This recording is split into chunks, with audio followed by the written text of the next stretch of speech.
ದಯವಿಟ್ಟು ನಿಖಿಲ್ ಅಣ್ಣವ್ರ ಮಾತು ಮುಗಿಯುತ್ತಾನ, ದಯವಿಟ್ಟು ಯಾರು ಎದ್ದು ಹೋಗ್ಬೇಡ್ರಿ. ನಿಮ್ಮೆಲ್ಲರಲ್ಲಿ ಕೈ ಮುಗಿದು ವಿನಂತಿ ಮಾಡ್ಕೋತೀನಿ.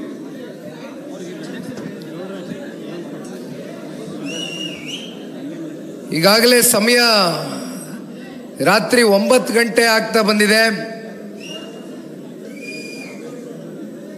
ಎಲ್ಲ ನಮ್ಮ ಜಿಲ್ಲೆಯ ನಾಯಕರುಗಳು, ಅಕ್ಕಪಕ್ಕ ಜಿಲ್ಲೆಯಿಂದ ಬಂದಿರತಕ್ಕಂಥ ನಾಯಕರುಗಳು ಎಲ್ಲರೂ ಕೂಡ ನಿಮ್ಮನ್ನು ಉದ್ದೇಶಿಸಿ ಈಗ ಮಾತನಾಡಿದ್ದಾರೆ.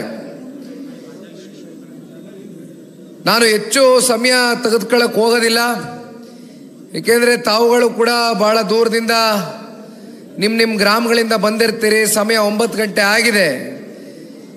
ಅನೇಕ ವಿಚಾರಗಳು ಈಗಾಗಲೇ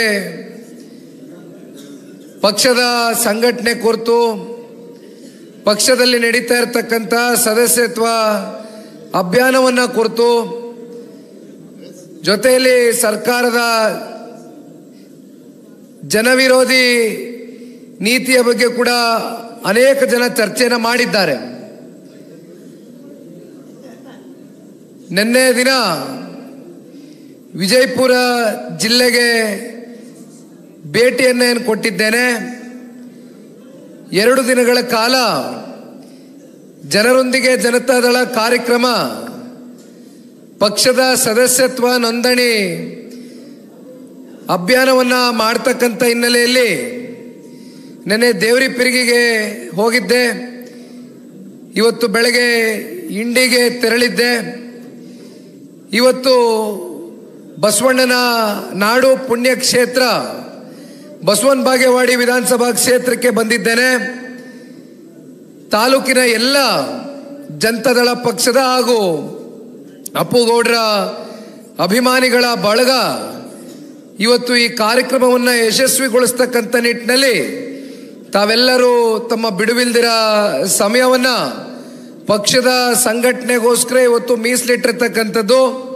ನಿಮ್ಮೆಲ್ಲರಿಗೂ ಪಕ್ಷದ ಪರವಾಗಿ, ವೈಯಕ್ತಿಕವಾಗಿ ಒಬ್ಬ ಪಕ್ಷದ ನಿಷ್ಠಾವಂತ ಕಾರ್ಯಕರ್ತನಾಗಿ ಹೃದಯ ತುಂಬಿದ ಧನ್ಯವಾದಗಳು, ಅಭಿನಂದನೆಗಳನ್ನ ತಿಳಿಸ್ಲಿಕ್ಕೆ ಬಯಸ್ತೇನೆ.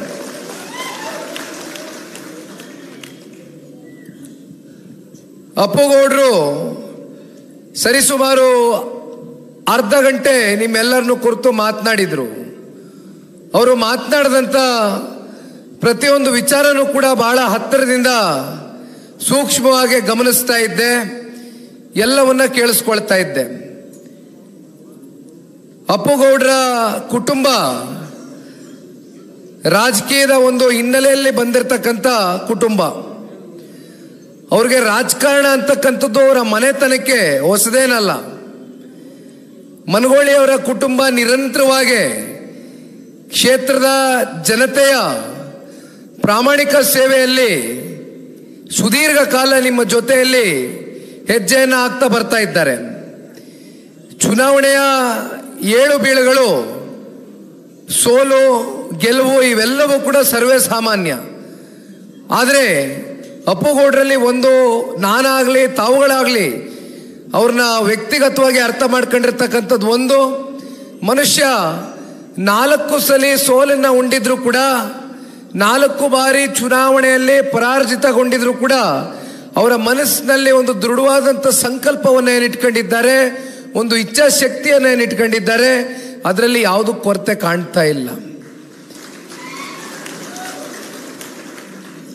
ಅಪ್ಪುಗೌಡರ ವ್ಯಕ್ತಿತ್ವ ನಾನು ಗಮನಿಸ್ದಂಗೆ ಬಹಳ ಸೌಜನ್ಯದಿಂದ ನಡ್ಕೊಳ್ತಕ್ಕಂಥ ಸ್ವಭಾವದ ಒಂದು ಗುಣವಿರ್ತಕ್ಕಂಥ ಒಬ್ಬ ಮನುಷ್ಯ. ಹೆಚ್ಚಿಗೆ ಮಾತನಾಡ್ತಕ್ಕಂಥದ್ದು ಮಾಡೋದಿಲ್ಲ. ಕಾಯಕವೇ ಕೈಲಾಸ ಅಂತಕ್ಕಂಥದ್ರ ಮೇಲೆ ಇವತ್ತು ನಂಬಿಕೆಯನ್ನು ಇಟ್ಕೊಂಡು ಕ್ಷೇತ್ರದ ಜನತೆ ಮುಂದೊಂದು ದಿನ ಯಾವತ್ತಾದರೂ ನನಗೆ ಕ್ಷೇತ್ರದ ಸರ್ವೋತ್ತಮಕ ಅಭಿವೃದ್ಧಿಯ ದೃಷ್ಟಿಯಿಂದ ನನಗೆ ಒಂದು ಅವಕಾಶವನ್ನು ಮಾಡಿಕೊಡ್ತಾರೆ ಅಂತಕ್ಕಂಥ ನಂಬಿಕೆಯನ್ನು ಇಟ್ಕೊಂಡು ನಿಮ್ಮ ಜೊತೆಯಲ್ಲಿ ನಿರಂತರವಾಗಿ ಪಕ್ಷದ ಕಾರ್ಯಕರ್ತರುಗಳ ಕೈಯನ್ನು ಬಿಡಬಾರ್ದು. ಜೊತೆಯಲ್ಲಿ ಅವರನ್ನು ನಂಬಿ ಮತ ಹಾಕಿರ್ತಕ್ಕಂಥ ತಾಲೂಕಿನ ಜನತೆಗೆ ಗೌರವವನ್ನು ಕೊಡಬೇಕು ಅಂತಕ್ಕಂಥ ನಿಟ್ಟಿನಲ್ಲಿ ಪ್ರಾಮಾಣಿಕವಾಗಿ ನಿಮ್ಮ ಜೊತೆಯಲ್ಲಿ ಮನಸ್ಸಿನಲ್ಲಿ ಎಷ್ಟೇ ದುಃಖ ಇರಲಿ, ಎಷ್ಟೇ ನೋವಿರಲಿ, ಅವ್ರ ಮುಂದೆ ಏನೇ ಸಮಸ್ಯೆಗಳು ಎದುರಾದರೂ ಕೂಡ ಅಪ್ಪುಗೌಡರ ಮುಖದಲ್ಲಿ ಆ ಒಂದು ಮಂದಹಾಸವನ್ನು ನಾವೇನು ಕಾಣ್ತಾ ಇದ್ದೇವೆ, ದಯಮಾಡಿ ಅಪ್ಪುಗೌಡರು ಅವ್ರು ಮಾತನಾಡಬೇಕಾದ್ರೆ ಪ್ರತಿಯೊಂದು ವಿಚಾರದಲ್ಲೂ ಕೂಡ ಬಹಳ ಆಳವಾಗಿ ಮಾತನಾಡಿದ್ರು. 4 ಬಾರಿ ಚುನಾವಣೆಯನ್ನು ಎದುರಿಸಿ ಸೋತಿರ್ತಕ್ಕಂಥ ವ್ಯಕ್ತಿ ಮೇಲೆ ಆಗ್ತಕ್ಕಂಥ ಪರಿಣಾಮಗಳೇನು ಅಂತಕ್ಕಂಥದ್ರ ಬಗ್ಗೆ ನಾವೆಲ್ಲ ಅರ್ಥ ಮಾಡ್ಕೊಳ್ಬೋದು. ದಯಮಾಡಿ ಇನ್ನೂ ಹೆಚ್ಚು ಅವರಿಗೆ ಪರೀಕ್ಷೆ ಮಾಡಲಿಕ್ಕೆ ಹೋಗ್ಬೇಡಿ ಈ ಕ್ಷೇತ್ರದ ಜನತೆ. ಯಾಕೆಂದ್ರೆ ಅಪ್ಪುಗೌಡರಿಗೆ ರಾಜಕಾರಣ ಮಾಡಲೇಬೇಕು ಅಂತಕ್ಕಂಥದ್ದೇನಿಲ್ಲ. ಇವತ್ತು ಸಮಾಜದಲ್ಲಿ ಏನಾದರೂ ಅವರ ಕ್ಷೇತ್ರದಲ್ಲಿ ಒಂದು ಸುಧಾರಣೆಯನ್ನು ತಗೊಂಡು ಬರಬೇಕು, ಸಮಾಜದಲ್ಲಿ ನಾನು ಈ ಶಾಸಕನಾಗಿ ಆಯ್ಕೆ ಆದಂಥ ಸಂದರ್ಭದಲ್ಲಿ ಸಮಾಜವನ್ನು ಕಟ್ಟತಕ್ಕಂಥ ಒಂದು ಕೆಲಸ ಮಾಡಬೇಕು, ಬಸವಣ್ಣನ ತತ್ವ ಸಿದ್ಧಾಂತದ ಮೇಲೆ ಈ ಕ್ಷೇತ್ರದಲ್ಲಿ ಎಲ್ಲ ಜಾತಿ ಸಮುದಾಯ ಧರ್ಮ ವರ್ಗವನ್ನು ನನ್ನ ಅಣ್ಣ ತಮ್ಮಂದಿರು ಅಂತಕ್ಕಂಥ ನಿಟ್ಟಿನಲ್ಲಿ ಮನಸ್ಸಿಗೆ ಪ್ರತಿಯೊಬ್ಬರನ್ನ ತಪ್ಕೊಂಡು ಕೆಲಸವನ್ನು ಮಾಡಬೇಕು ಅಂತಕ್ಕಂಥದ್ದು ಇವತ್ತು ಅಪ್ಪುಗೌಡರು ಈಗಾಗಲೇ ಏನು ತಮ್ಮ ಮುಂದೆ ಮಾತನಾಡಬೇಕಾದ್ರೆ ನಾವೆಲ್ಲ ಅರ್ಥ ಮಾಡ್ಕೊಳ್ಬೋದು. ದಯಮಾಡಿ ಅಪ್ಪುಗೌಡ್ರೆ, ಭಗವಂತ ನಿಮಗೆ ಇಷ್ಟು ಪರೀಕ್ಷೆಯನ್ನು ಮಾಡ್ತಾ ಇದ್ದಾನೆ ಅಂತಕ್ಕಂಥದ್ದಾದರೆ ಇವತ್ತು ನಾವು ನೀವೆಲ್ಲರೂ ಸೇರಿ ನಮ್ಮ ಪಕ್ಷದ ಕಾರ್ಯಕರ್ತ ಬಂಧುಗಳು ನಿಮ್ಮ ನೇತೃತ್ವದಲ್ಲಿ ಇವತ್ತು ಬಸವಣ್ಣನ ದೇವಾಲಯಕ್ಕೆ ಭೇಟಿಯನ್ನು ಕೊಟ್ಟಿದ್ದೇವೆ. ಆ ಬಸವಣ್ಣನ ಬಳಿ ಪ್ರಾರ್ಥನೆಯನ್ನು ವೈಯಕ್ತಿಕವಾಗಿ ಮಾಡ್ತೇನೆ. ಈ ವೇದಿಕೆ ಮೇಲೂ ಕೂಡ ಆ ಬಸವಣ್ಣನಲ್ಲಿ ನಾವೆಲ್ಲರೂ ಪ್ರಾರ್ಥನೆಯನ್ನು ಮಾಡೋಣ. ಮುಂಬರ್ತಕ್ಕಂಥ 2028 ವಿಧಾನಸಭಾ ಚುನಾವಣೆಯಲ್ಲಿ ಅಪ್ಪುಗೌಡ್ರನ್ನ ದಯಮಾಡಿ ನೀವು ಯಾರೂ ಕೈ ಬಿಡ್ಲಿಕ್ಕಿಲ್ಲ. ಈ ಕ್ಷೇತ್ರದ ಜನತೆ ಅವರಿಗೆ ಶಾಸಕರಾಗಿ ಆಯ್ಕೆಯನ್ನು ಮಾಡ್ತಕ್ಕಂಥದ್ದಷ್ಟೇ ಅಲ್ಲ, ಇವತ್ತು ವಿಜಯನಗರ ಜಿಲ್ಲೆಯಲ್ಲಿ ಇವತ್ತು ನಿನ್ನೆ ದಿನದಿಂದ ನಾನು ಪ್ರವಾಸವನ್ನು ಕೈಗೆತ್ಕೊಂಡಿದ್ದೇನೆ. 3 ತಾಲೂಕುಗಳು ಮೊದಲನೇ ಹಂತದ ಜನರೊಂದಿಗೆ ಜನತಾದಳ ಕಾರ್ಯಕ್ರಮಕ್ಕೆ ಭೇಟಿಯನ್ನು ಕೊಡ್ತಾ ಇದ್ದೇನಣ್ಣ. ದೇವರಿಪಿರ್ಗಿ, ಇಂಡಿ ಹಾಗೂ ಬಸವನ ಬಾಗೇವಾಡಿ. ನಾಗ್ಟಾಣದ ನಮ್ಮ ಸುನೀತಾ ಅಕ್ಕವರು ಕೂಡ ಇಲ್ಲೇ ಕೂತಿದ್ದಾರೆ. ಅವರು ಕೂಡ ಮುಂದಿನ ದಿನಗಳಲ್ಲಿ ಕಾರ್ಯಕ್ರಮವನ್ನು ನಿಗದಿಪಡಿಸ್ತಾರೆ. ಆ ಸಂದರ್ಭದಲ್ಲಿ ಅಲ್ಲೂ ಕೂಡ ಭೇಟಿಯನ್ನು ಕೊಡ್ತೇನೆ. ಜನತಾದಳ ಪಕ್ಷ ಅಂದ್ರೆ ಕೇವಲ ಹಳೆ ಮೈಸೂರು ಪ್ರಾಂತ್ಯಕ್ಕೆ ಸೀಮಿತವಾಗಿರ್ತಕ್ಕಂಥ ಪಕ್ಷ ಅಂತ ಸಾಕಷ್ಟು ಜನ ತಪ್ಪು ಪರಿಕಲ್ಪನೆಯನ್ನ ಸಮಾಜದಲ್ಲಿ ತಪ್ಪು ಭಾವನೆಯನ್ನ ಮೂಡಿಸಿದ್ದಾರೆ. ಆದರೆ ನಾನಿವತ್ತು ಇಂಡಿನಲ್ಲೂ ನಿಂತ್ಕೊಂಡಾಗ ಒಂದು ಮಾತನ್ನ ಹೇಳ್ತಾ ಇದ್ದೆ. ಬಹಳ ಜನಕ್ಕೆ ಚುನಾವಣೆಯ ಅಂಕಿ ಅಂಶಗಳು, ಚುನಾವಣೆ ಫಲಿತಾಂಶ ಬಂದ ನಂತರ ಎಲ್ಲವೂ ಕೂಡ ಮನಸ್ಸಿನಲ್ಲಿ ಇರಲಿಕ್ಕಿಲ್ಲ. ಆದರೆ ಇವತ್ತು ಒಂದು ವಿಚಾರವನ್ನು ನಿಮ್ಮ ಮುಂದೆ ತಿಳಿಸ್ಲಿಕ್ಕೆ ಬಯಸ್ತೇನೆ. 2004ರಿಂದ ಇಲ್ಲಿಯವರೆಗೂ ನಡೆದಂಥ ಪ್ರತಿಯೊಂದು ವಿಧಾನಸಭಾ ಚುನಾವಣೆಯಲ್ಲೂ ಕೂಡ 40ರಿಂದ 50% ಶೇಕಡ ಶಾಸಕರು ವಿಧಾನಸೌಧಕ್ಕೆ ಜನತಾದಳ ಪಕ್ಷದ ಶಾಸಕರು ಹೋಗಿರ್ತಕ್ಕಂಥದ್ದು. 50ರಿಂದ 60% ಹಳೆ ಮೈಸೂರು ಪ್ರಾಂತ್ಯ ಆದರೆ ಮತ್ತೆ 40% ಕಲ್ಯಾಣ ಕರ್ನಾಟಕ ಮತ್ತೆ ನಮ್ಮ ಕಿತ್ತೂರು ಕರ್ನಾಟಕ ಭಾಗದಲ್ಲಿ ಅಂತಕ್ಕಂಥದ್ದನ್ನ ಈ ಸಂದರ್ಭದಲ್ಲಿ ನಾನು ನಿಮ್ಮೆಲ್ಲರಿಗೂ ಮನದಟ್ಟು ಮಾಡಬೇಕಾಗ್ತದಣ್ಣ. ಇದನ್ನ ಯಾಕೆ ಹೇಳ್ತಾ ಇದ್ದೀನಿ ನಿಮ್ಮ ಮುಂದೆ ಅಂದ್ರೆ, ಇವತ್ತು ಮೈಸೂರು ಜಿಲ್ಲೆ, ಮಂಡ್ಯ ಜಿಲ್ಲೆ, ರಾಮನಗರ, ಕೋಲಾರ, ಚಿಕ್ಕಬಳ್ಳಾಪುರ, ತುಮಕೂರು ಈ ರೀತಿ ಅನೇಕ ಜಿಲ್ಲೆಗಳಲ್ಲಿ ಜನತಾದಳ ಪಕ್ಷ ತನ್ನದಾದಂಥ ಪ್ರಾಬಲ್ಯವನ್ನು ಹೊಂದಿದೆ. ಆದರೆ ಇವತ್ತು ನಾನು ಕಳೆದ 2 ದಿನದಿಂದ ನಿಮ್ಮ ಜೊತೆಯಲ್ಲಿ ಬಹಳ ಹತ್ತಿರದಿಂದ ಇವತ್ತು ನಿಮ್ಮನ್ನೇನು ಕಾಣ್ತಾ ಇದ್ದೇನೆ, ನೋಡ್ತಾ ಇದ್ದೇನೆ. ನಿಮ್ಮಲ್ಲಿ ಇರ್ತಕ್ಕಂಥ ಉತ್ಸಾಹಕತೆ, ನಿಮ್ಮಲ್ಲಿ ಇರ್ತಕ್ಕಂಥ ಹುಮ್ಮಸ್ಸು, ಜೊತೆಯಲ್ಲಿ ಸನ್ಮಾನ್ಯ ದೇವೇಗೌಡರು ಸಾಹೇಬರು ಹಾಗೂ ಸನ್ಮಾನ್ಯ ಕುಮಾರಣ್ಣವರ ಕಾಲ್ಗಟ್ಟದಲ್ಲಿ ಕೊಟ್ಟಿರ್ತಕ್ಕಂಥ ಕೊಡುಗೆಗಳು, ಸಾಧನೆಗಳು ಇವತ್ತು ಶಾಶ್ವತವಾಗಿ ವಿಜಯಪುರ ಜಿಲ್ಲೆಯ ಪ್ರತಿಯೊಬ್ಬ ಜನತೆಯ ಹೃದಯದಲ್ಲಿ ಶಾಶ್ವತವಾಗಿ ಉಳಿದಿದೆ ಅಂತಕ್ಕಂಥದ್ದನ್ನ ನಿಮ್ಮ ಬಾಯಿಗಳಲ್ಲೇ ನೀವು ಮಾತನಾಡಬೇಕಾದ್ರೆ ನಿಮ್ಮ ಮಾತುಗಳನ್ನ ನಾನು ಅರ್ಥ ಮಾಡ್ಕೊಂಡಿದ್ದೇನಣ್ಣ. ಹಾಗಾಗಿ ಇವತ್ತು ನನಗೆ 100ಕ್ಕೆ 100 ವಿಶ್ವಾಸ ಇದೆ. ಯಾವ ರೀತಿ ಹಳೆ ಮೈಸೂರು ಪ್ರಾಂತ್ಯದಲ್ಲಿ ಮುಂಬರ್ತಕ್ಕಂಥ ಚುನಾವಣೆಯಲ್ಲಿ ಜನತಾದಳ ಪಕ್ಷ ಬಹಳ ಬಲಿಷ್ಠವಾಗಿ ಹೊರಹೊಮ್ಮುತ್ತೆ, ಅದೇ ರೀತಿ ವಿಜಯನಗರ ಜಿಲ್ಲೆಯಲ್ಲಿ ಇವತ್ತು ನಾವು ನೀವೆಲ್ಲರೂ ಸೇರಿ ಒಂದು ಶಪಥವನ್ನು ಹೊತ್ತಬೇಕಾಗ್ತದೆ. ಇದು ಸನ್ಮಾನ್ಯ ದೇವೇಗೌಡರು ಸಾಹೇಬರಿಗೆ 93 ವಯಸ್ಸಿನ ದೇವೇಗೌಡರು ಸಾಹೇಬರು ಮೊನ್ನೆ ದೇವದುರ್ಗದಿಂದ ನಾನು ಅವರು ಹೆಲಿಕಾಪ್ಟರ್ನಲ್ಲಿ ಬರಬೇಕಾದ್ರೆ ಭಾವನಾತ್ಮಕವಾಗಿ ಒಂದು ಮಾತನ್ನ ನನಗೆ ಕೇಳಿದ್ರು, ಒಂದು ಪ್ರಶ್ನೆಯನ್ನ ಕೇಳಿದ್ರು. ಆ ಪ್ರಶ್ನೆ ಏನಪ್ಪಾ ಅಂದ್ರೆ, ದೇವೇಗೌಡರು ಸಾಹೇಬರು ಹೇಳ್ತಾ ಇದ್ರು, ನೋಡಪ್ಪ ನನಗೆ 93 ವಯಸ್ಸಾಗಿದೆ, ಈ ಪಕ್ಷವನ್ನ ಕಟ್ಟು ಬೆಳೆಸಿರ್ತಕ್ಕಂಥವ್ರು ಸಹಸ್ರಾರು ಸಂಖ್ಯೆಯಲ್ಲಿ ಯಾವುದೇ ನಿರೀಕ್ಷೆಗಳಿಲ್ದಿರಾ, ಫಲಾಪೇಕ್ಷೆಗಳಿಲ್ದಿರಾ ಈ ಪಕ್ಷವನ್ನು ಕಟ್ಬೆಳೆಸಿರ್ತಕ್ಕಂಥ ಲಕ್ಷಾಂತರ ಜನ ಜನತಾದಳ ಪಕ್ಷದ ಕಾರ್ಯಕರ್ತರುಗಳಿದ್ದಾರೆ. ದಯವಿಟ್ಟು ಅವರ ಭವಿಷ್ಯವನ್ನು ರೂಪಿಸಬೇಕಾಗ್ತದೆ. ನಮ್ಮ ಪಕ್ಷದ ಕಾರ್ಯಕರ್ತರನ್ನ ಒಂದು ದಡವನ್ನ ಮುಟ್ಟಿಸ್ಬೇಕಾಗ್ತದೆ ಅಂತಕ್ಕಂಥದ್ರ ಬಗ್ಗೆ ಸನ್ಮಾನ್ಯ ದೇವೇಗೌಡರು ಸಾಹೇಬರು 93 ವಯಸ್ಸಿನ ದಣಿವರಿಯದ ನಾಯಕರು ನನ್ನ ಹತ್ರ ಕೂತ್ಕೊಂಡು ಚರ್ಚೆ ಮಾಡಿದಂಥ ಸಂದರ್ಭದಲ್ಲಿ ನಾನು ಸನ್ಮಾನ್ಯ ದೇವೇಗೌಡರು ಸಾಹೇಬರಿಗೆ ಒಂದು ಮಾತನ್ನ ಕೊಟ್ಟಿದ್ದೇನೆ. ಇಲ್ಲಿ ನಿಖಿಲ್ ಕುಮಾರಸ್ವಾಮಿ ರಾಜಕಾರಣದ ನನ್ನ ರಾಜಕೀಯದ ಬದುಕಿನ ಪ್ರಶ್ನೆ ಅಲ್ಲ, ಇದು ಲಕ್ಷಾಂತರ ಜನ ಜನತಾದಳ ಪಕ್ಷದ ತಾಲೂಕಿನ ನಮ್ಮ ಪಕ್ಷದ ಕಾರ್ಯಕರ್ತರ ಮುಂದಿನ ಭವಿಷ್ಯದ ಪ್ರಶ್ನೆ. ಯಾತಕ್ಕೆ ಇದನ್ನು ಹೇಳ್ತಾ ಇದ್ದೀನಿ ಅಂದ್ರೆ, ಮುಂದೊಂದು ದಿನ ಜನತಾದಳ ಪಕ್ಷ ಅಧಿಕಾರದ ಚುಕ್ಕಾಣಿ ಹಿಡಿದಂತ ಸಂದರ್ಭದಲ್ಲಿ ಈ ರಾಜ್ಯದ ಸಮಗ್ರ ಅಭಿವೃದ್ಧಿಯ ದೃಷ್ಟಿಯಿಂದ ನಮ್ಮ ಜನತಾದಳ ಪಕ್ಷದ ಕಾರ್ಯಕರ್ತರುಗಳಿಗೆ, ಪ್ರಾಮಾಣಿಕರಿಗೆ ಪಕ್ಷ ಗುರುತಿಸಿ ಆ ಅಧಿಕಾರದ ಚುಕ್ಕಾಣಿ ನಿಮ್ಮ ಮೂಲಕ ಇವತ್ತು ಈ ರಾಜ್ಯದ ಜನತೆಗೆ ಸೇವೆಯನ್ನು ಸಲ್ಲಿಸ್ತಕ್ಕಂಥದಕ್ಕೆ ಮುಂಬರ್ತಕ್ಕಂಥ ದಿನಗಳಲ್ಲಿ ನಾವು ನೀವೆಲ್ಲರೂ ಸೇರಿ ಪಕ್ಷ ಕಟ್ಟಬೇಕಾಗ್ತದಣ್ಣ. ಇವತ್ತು ನಾನು ಇಲ್ಲಿ ಬಂದು ನಿಂತಿರ್ತಕ್ಕಂಥದ್ದು ಬೇರೆ ಇನ್ಯಾವುದೇ ವಿಚಾರಕ್ಕೋಸ್ಕರ ಅಲ್ಲ. ಯಾವುದೇ ವಿಧಾನಸಭಾ ಚುನಾವಣೆಯನ್ನು ನಾವು ಇವತ್ತು ಎದುರು ನೋಡ್ತಾ ಇಲ್ಲ. ಇನ್ನು 3 ವರ್ಷಗಳ ಕಾಲ ವಿಧಾನಸಭಾ ಚುನಾವಣೆಯನ್ನು ಎದುರಿಸ್ತಕ್ಕಂಥದ್ದಕ್ಕೆ ನಮಗೆ ಸಮಯಾವಕಾಶ ಇದೆ. ಆದರೆ ಇವತ್ತು ನಾನು ಮುಖ್ಯವಾಗಿ ಬಂದಿರತಕ್ಕಂಥ ಉದ್ದೇಶ ನಿಮ್ಮ ಗ್ರಾಮ ಪಂಚಾಯಿತಿ, ನಿಮ್ಮ ತಾಲೂಕು ಪಂಚಾಯಿತಿ, ನಿಮ್ಮ ಜಿಲ್ಲಾ ಪಂಚಾಯಿತಿ ಚುನಾವಣೆಗಳು ಅತಿ ಶೀಘ್ರದಲ್ಲೇ ನೀವೆಲ್ಲರೂ ಏನು ಎದುರು ನೋಡ್ತಾ ಇದ್ದೀರಿ. ಬಹಳಷ್ಟು ಜನ ನಿಮ್ಮ ಗ್ರಾಮಗಳಲ್ಲಿ, ತಾಲೂಕು ಪಂಚಾಯಿತಿ ವ್ಯಾಪ್ತಿಯಲ್ಲಿ, ಜಿಲ್ಲಾ ಪಂಚಾಯಿತಿ ವ್ಯಾಪ್ತಿಗಳಲ್ಲಿ ನೀವು ಜನರ ಜೊತೆಯಲ್ಲಿ ಗುರುತಿಸ್ಕೊಂಡಿರ್ತಕ್ಕಂಥವ್ರು ಬಹಳ ಜನ ಇರ್ತೀರಿ.